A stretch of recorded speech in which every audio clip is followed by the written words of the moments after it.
tal a todos? Pues iniciamos una nueva sesión. En esta sesión vamos a empezar el análisis de un, un fenómeno que está lejos de ser tan agradable, pero es muy interesante. Es tan interesante como los modelos que hemos empezado a ver en física y en biología, pero está lejos de ser agradable. Se trata de un fenómeno social,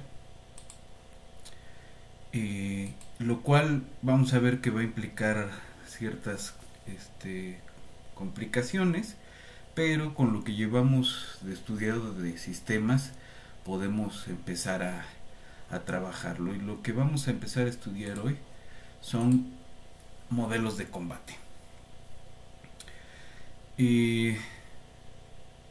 Modelar la guerra implica un montón de dificultades, ¿no? De entrada, la guerra es un fenómeno preeminentemente económico y social, político, por tanto.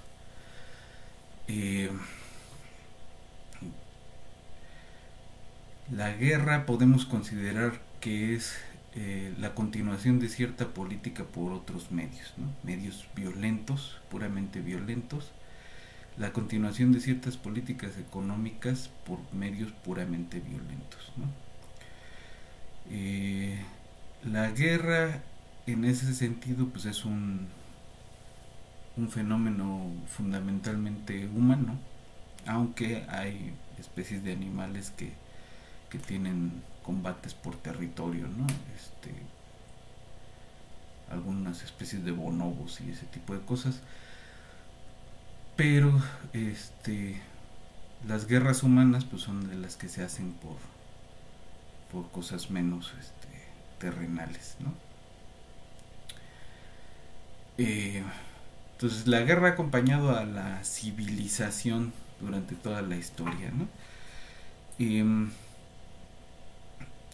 Y muchas veces se le trata como el arte de la guerra, ¿no? Como si fuera un fenómeno que no pueda explicarse científicamente, que no deba explicarse científicamente, sino que debe tratarse como se siente el arte, ¿no? Ahora, qué mejor que las matemáticas para meter su cuchara como rasero científico. Y esto empezó a hacerse apenas a principios del siglo XX de manera consistente, ¿no? Digo, antes ya había habido estudios sobre todo en cuanto a balística y ese tipo de cosas, pero en cuanto propiamente el combate como fenómeno de la guerra, no se había hecho hasta principios del siglo XX. Ahora ya se conocen al menos 3 intentos, uno de un ruso, uno de un gringo y uno de un inglés. El del inglés es el más famoso. El inglés del que les estoy hablando es Frederick Lanchester. Lanchester era un ingeniero que pues era más bien, se dedicaba al armado de máquinas, ¿no? de automóviles, de aeronáutica, ¿no? De hecho hay un montón de resultados que tiene sobre estas máquinas. Tenía una empresa que desarrollaba tecnología en estos ramos, y se metió a estudiar el fenómeno de la guerra alrededor de la Primera Guerra Mundial, ¿no? Y uno de los resultados que obtuvo, que digamos con el posterior desarrollo de las cosas es cuestionable, pero él concluyó, un poco parece de perogrullo, pero concluyó matemáticamente que el que junta más fuerza de combate es el que gana la batalla, ¿no? El bando que junta más fuerza de combate es el que gana la batalla, y eso lo utilizó como un argumento para instar a que los ingleses debían desarrollar la industria armamentista aérea, ¿no? Él decía que pues la fuerza aérea era la que les iba a dar los números al ejército inglés, ¿no? Y entonces vamos a ver un poco cuál es el argumento detrás de esta de este modelo. Vamos a estudiar un poco la matemática del modelo, qué es lo que dice y en qué sentidos refleja algunos aspectos de la realidad. Y, y luego vamos a hacer un par de modificaciones y vamos a ver que también nos puede decir algo respecto a otras formas de hacer guerra. Y luego tendremos que preguntarnos para qué. Entonces vamos a empezar con este tema de modelos de combate, con el modelo más sencillo de Lanchester y vámonos al pizarrón.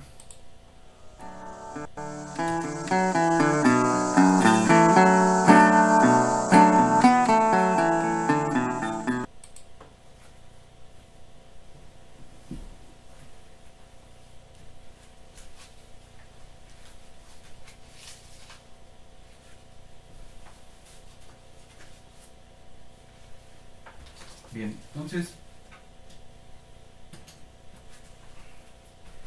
el, el punto de estos modelos es entender cuál es la dinámica que subyace detrás de la mecánica propia del combate, ¿no? Entonces, esto vamos a hablar de dos principios. ¿Cuándo consideramos cuándo gana una fuerza un combate? Que tiene que ver con algo que los militares le llaman la pacificación.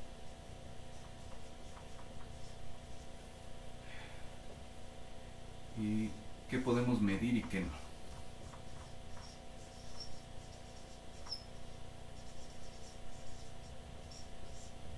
¿No?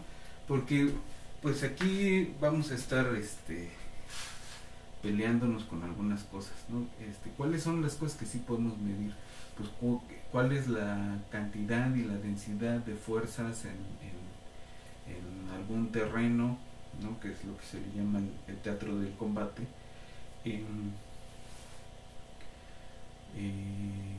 Cada cuánto tiempo hay refuerzos o cuál es la tasa de fuerzas frescas, ¿no? Y en cuál es la tasa de pérdidas, ¿no? De pérdidas humanas. Digamos, eso se puede estimar antes y se puede calcular después, ¿no? de las batallas. Entonces, ¿cuándo vamos a considerar que una de las fuerzas gana el combate? Pues cuando ya no hay nada de los otros, cuando los otros ya no están, y no necesariamente muertos, pero ya no están en posición de combatir con los otros, ¿no? Entonces, cuando las fuerzas del enemigo ya son cero en ese sentido, pues ya se ganó, ¿no? Y eso es lo que le llaman pacificación, ¿no? Pacificación no es se acabó el combate, se acabó la fuerza de combate enemiga, ¿no? Ya no tienen la capacidad para seguir combatiendo y entonces quedaron pacificados. Ahora, ¿qué podemos medir? Podemos medir a posteriori las pérdidas, ¿no? Se pueden hacer estimaciones de una cosa que le llaman la fuerza de combate,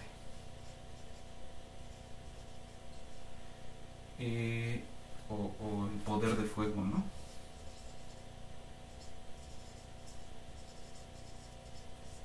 Que no es tanto una cantidad propiamente, sino un, una tasa de qué tan efectivo es, ¿no? Y es que aquí nos vamos a topar con dos cosas, ¿no? Un tipo de modelo que se plantea, tienes enemigos unos enfrente de otros y se están tirando, ¿no? Que pueden, esos enemigos pueden ser tanques, pueden ser aviones, pueden ser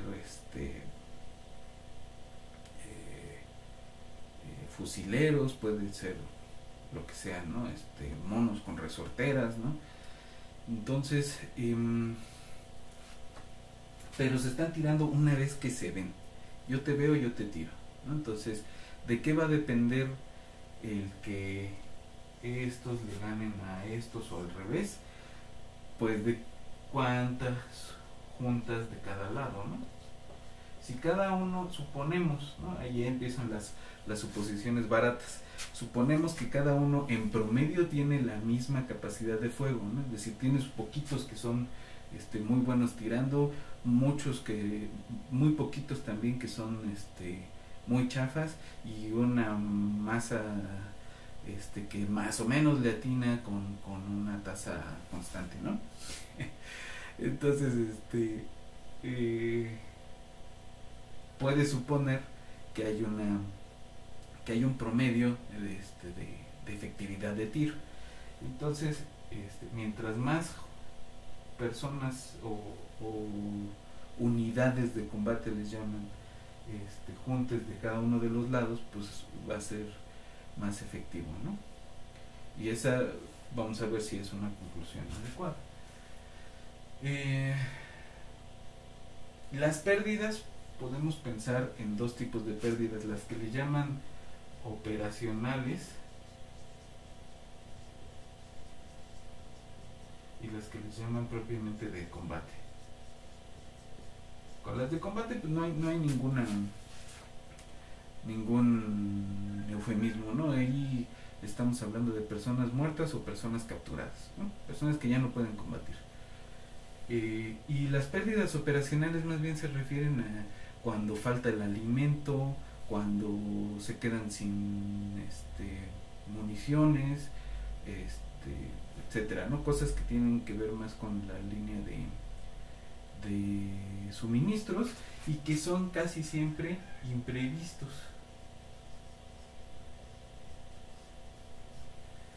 Y justo en esos imprevistos son los cocos de la modelación de combate, ¿no? Como no podemos prever cualquier cosa que pase, pues entonces no podemos tener certeza de cuáles son las tasas de pérdidas operacionales. Entonces siempre se puede pensar que o se distribuyen o son constantes o en tiempos cortos no interesan, pero es un defecto, ¿no? de este tipo de modelación. Ok, entonces esas son las cosas que podemos medir. Ahora vamos a cómo construimos el modelo. El modelo más sencillo de Lanchester. Pensamos que la cantidad de tropas, ¿de qué va a depender en el tiempo? Pues va a depender de las pérdidas, ¿no? Estas son las pérdidas.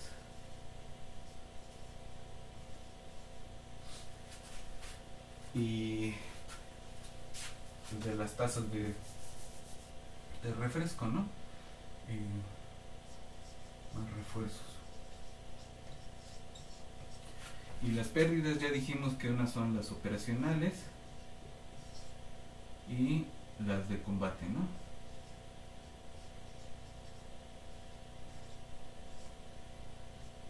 Más los refuerzos.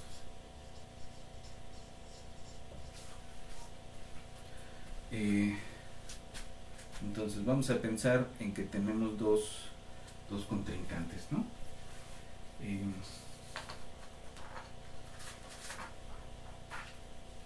Vamos a suponer que tenemos unos que se llaman X y unos que se llaman Y.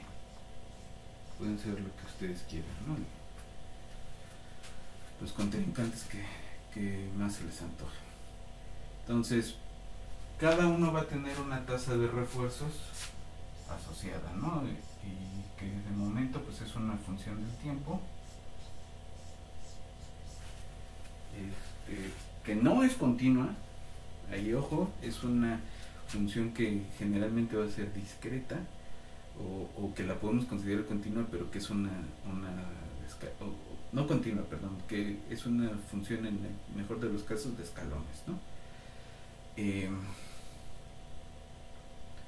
Pero pues es una función discreta, ¿no? Ahí sí no le podemos jugar y si la hacemos continua, no.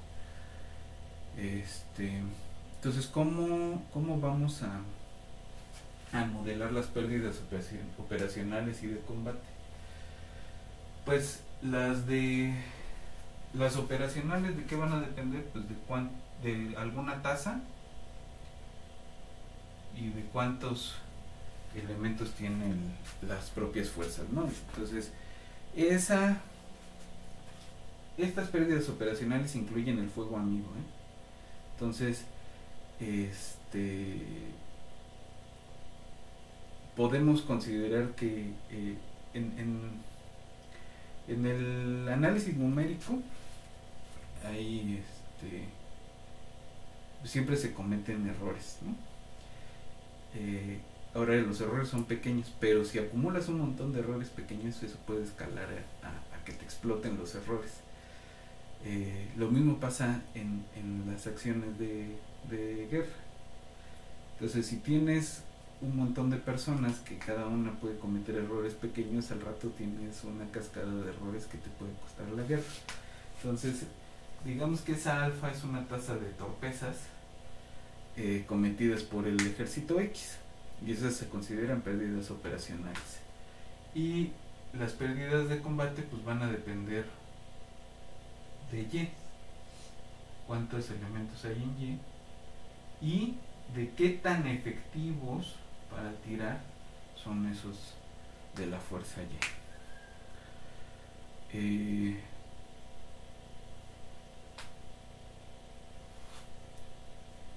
Y lo mismo para el otro ejército, tenemos una tasa de torpezas y una tasa de efectividad de tiro de las fuerzas enemigas. Entonces aquí la alfa, la beta, la delta y la gamma pues son tasas, de momento son constantes y positivas, y la P y la Q pues son positivas o nulas, ¿no? Son no negativas, ¿no? Al menos en la generalidad de los casos. Pues vamos a estudiar este sistemita. Veamos primero. A ver, vamos de una vez a plantear algunas cosas antes de ver los detalles de ese sistema. Entonces, si se fijan aquí, pues lo que está ocurriendo es esta dinámica de yo te veo, yo te tiro. El problema es si no te veo, ¿no? Entonces, ha habido momentos en las historias de las guerras, por ejemplo en la Primera Guerra Mundial, en la Navidad de 1915, hubo una tregua en las trincheras, de un lado alemanes y del otro lado franceses e ingleses. Entonces hicieron una tregua los mandos que estaban ahí para celebrar la Navidad, y dijeron pues ya el 26 de diciembre otra vez a disparar, ¿no? Y se encuentran con la sorpresa de que el 26 de diciembre pues ya no quieren seguir disparando los soldados, ¿no? Y lo que ocurrió fue que decidieron que si no les disparaba el enemigo, ellos no iban a contestar el fuego, ¿no? que no iban a ser los primeros en romper la tregua. Después ese mismo fenómeno se ha estudiado en teoría de juegos, y es un tipo de equilibrio, ¿no? Pero pues es justamente eso. ¿Qué pasa si algo ocurre y no hay no hay fuego de todas formas, ¿no? Esto, la derivada de esto es cero y la derivada de esto es cero porque no hay actividad, ¿no? Regresan de pronto al equilibrio trivial, ¿no? Pues eso está difícil no de describir, pero sí de adivinar, ¿no? Y que ya no va a depender de cuántas topas tenga cada quien, ¿no? O tal vez sí. Depende del mecanismo que consideremos que están usando para tomar las decisiones. Eso lo pueden buscar como el juego de la minoría. Pero bueno. Ahora, eso puede funcionar si tienen ustedes tiradores fijos, ¿no? Como el dibujito que hice hace rato. Pero si esos tiradores no fueran fijos, si se estuvieran moviendo en algún terreno y además se esconden, entonces estamos hablando de otro tipo de combate, que es la guerra de guerrillas.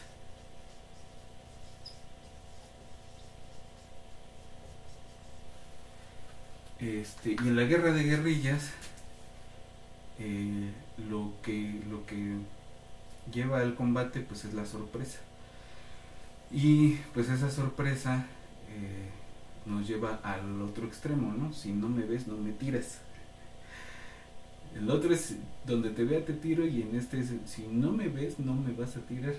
Entonces, y muchas guerras modernas pues ya se pelean con una combinación de fuego a distancia y de guerra de guerrillas. Entonces, pues es de interés, digamos, ¿no?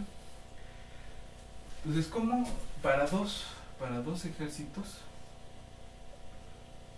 ¿cómo es un combate de guerrillas? Pues otra vez nos tenemos que preguntar cómo se ven las pérdidas operacionales. Pues es otra vez una tasa de torpeza, ¿no?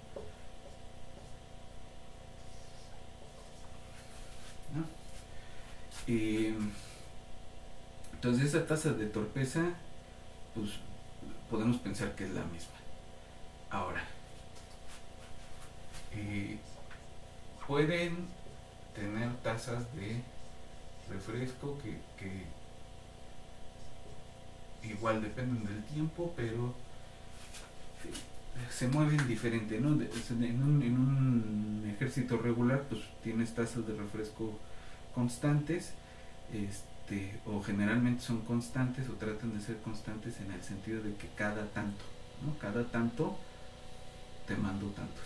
En las guerras de guerrillas es un poco más interesante la P y la Q, porque no siempre va a haber nuevos reclutas, no siempre van a tener el mismo poder de fuego, y entonces las fuerzas de las efectividades de combate van a variar con respecto de qué tantos nuevos reclutas se tengan, ¿no? Entonces vamos a tener una tasa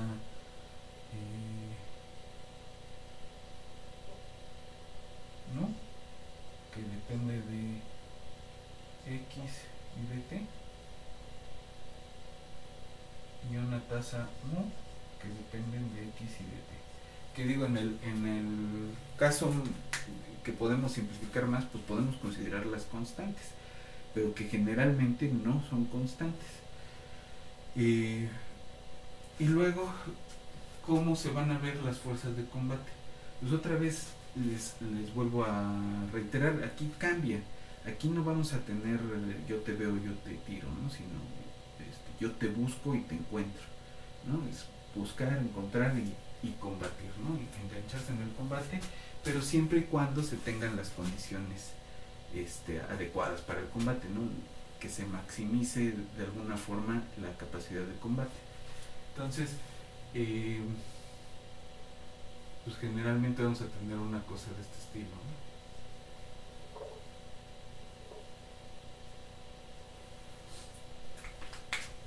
Sí hay una capacidad de combate de la Y,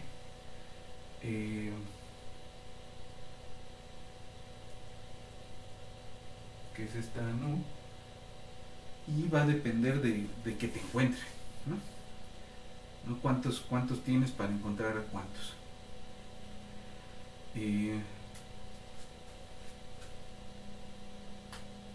Entonces, si nos fijamos nada más en esta parte de aquí, y si decimos, bueno, pero para tiempos cortos, esto es una constante, ¿no?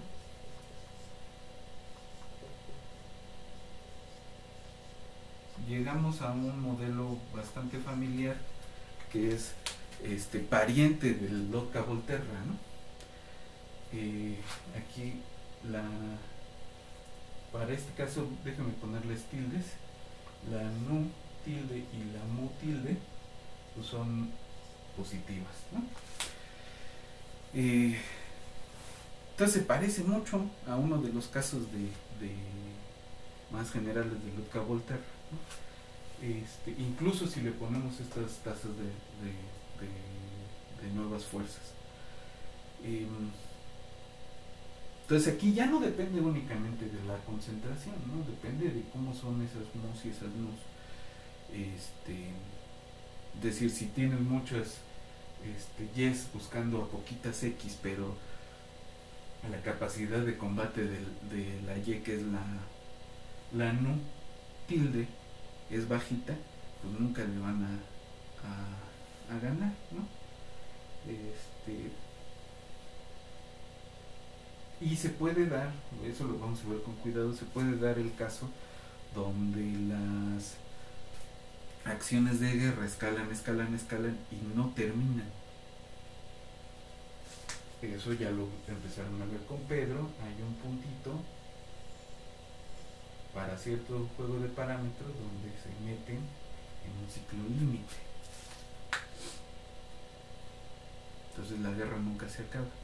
Búsquense por favor algo de historia sobre la guerra de guerrillas en El Salvador.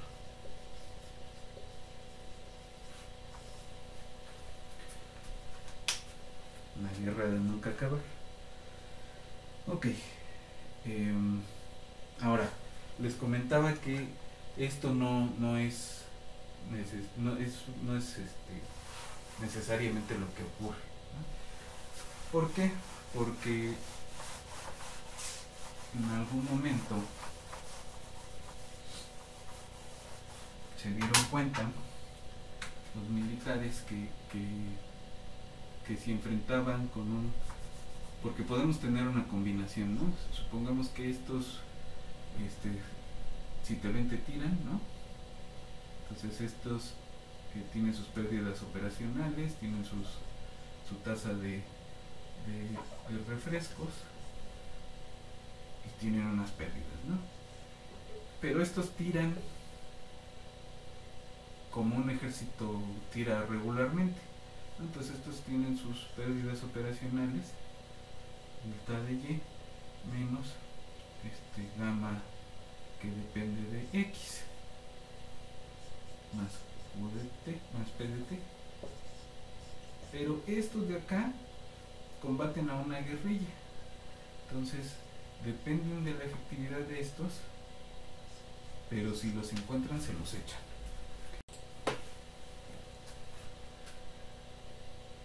Entonces, si tenemos este sistema de ecuaciones donde estos representan un ejército regular y estos representan una guerrilla, es decir, un ejército irregular que combate a punta de emboscadas, ¿no? Entonces vamos a ver igual con cuidado en el análisis que esto puede salir mal, sobre todo para estos cuates. Y en la historia ha ocurrido muchas veces eso, ¿no? Entonces, y va a depender del juego entre este parámetro y este parámetro de acá. Y entonces, este, pues ese es otro caso, ¿no? Entonces, este es el caso, por ejemplo, de Vietnam.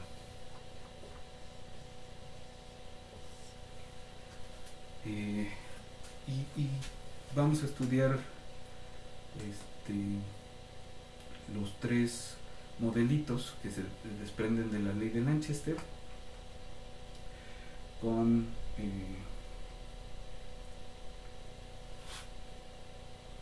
tres casos, ¿no?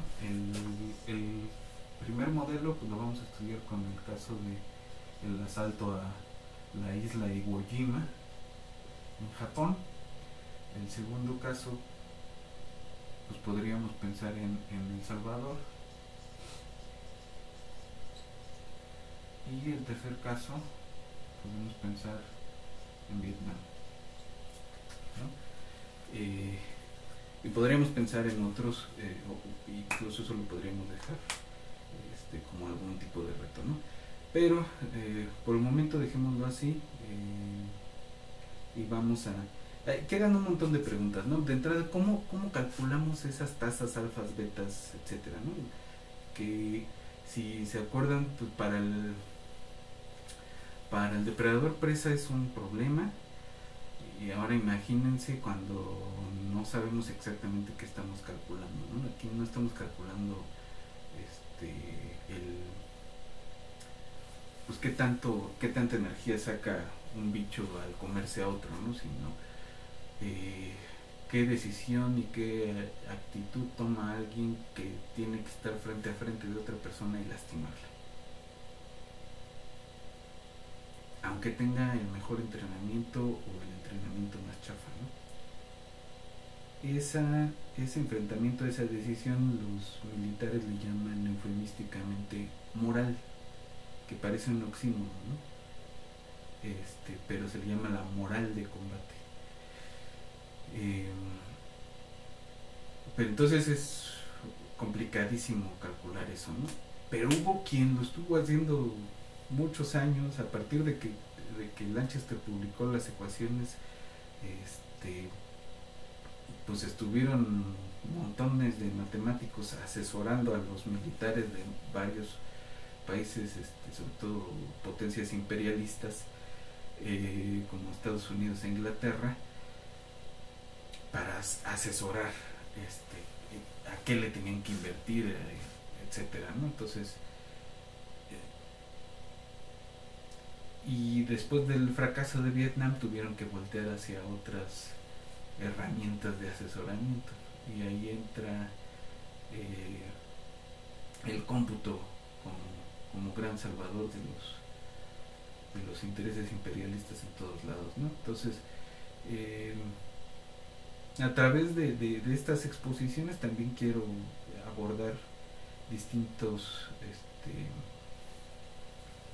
pues problemas de ética en todo este rollo de modelación, ¿no? Porque de repente sí se habla de bueno, es que yo soy científico y yo no sé de política y yo no me quiero meter en política, y hasta se molestan, ¿no? Cuando se les señala como paleros de esta o de otra fuerza, ¿no? Pero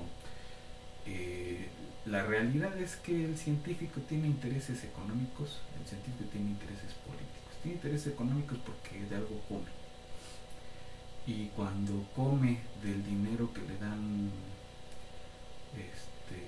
pues las empresas o los gobiernos poderosos, entonces estamos metidos en un problema de ética. ¿Para quién estamos trabajando? ¿Para qué estamos trabajando? ¿Y por qué estamos haciendo las cosas? Entonces les dejo esa reflexión y nos vemos en la siguiente sesión.